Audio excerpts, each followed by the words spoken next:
Hello everyone, and welcome back to another video with me, Elizabeth Bishop, your Autodesk Certified Instructor. In today's quick tip, we're going to be looking at copying and pasting sketch entities.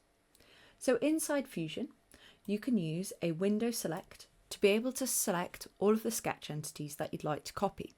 And notice you can select entities from different sketches to do this. Once you've selected the entities you'd like to copy, you can right-click and select Copy from the drop-down menu, or you can use Ctrl-C or Command-C on your keyboard.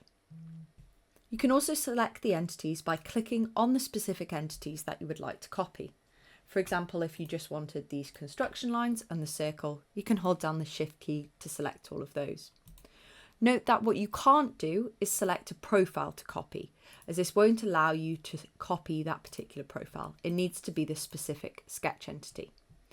If you've got lots of bodies and sketches, you may want to turn on selection filters to be able to select just sketch entities. This is up at the top under Select, and you can select from your selection filters and just allow to select sketch entities. Another one that you can't do is if you just click on the sketch in the browser, there's no option to copy that sketch, and the same with those in the timeline. So once you've decided what you want to copy, you can select that and Ctrl-C. In order to paste that, you can either go into an existing sketch or you could create a new sketch.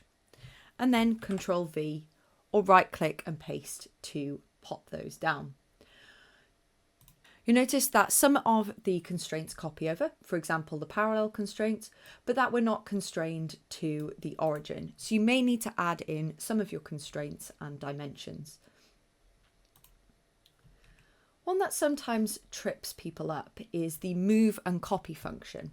So if you go straight into the move and copy function and change this to sketch objects, you can move this sketch object, but you're unable to create a copy. And this is when you're not inside a sketch. However, if we go in and edit that sketch where that was created, we can use that move and copy command. So under Modify, Move and Copy, I can select that circle entity there, create a copy, and I'm able to create a copy there.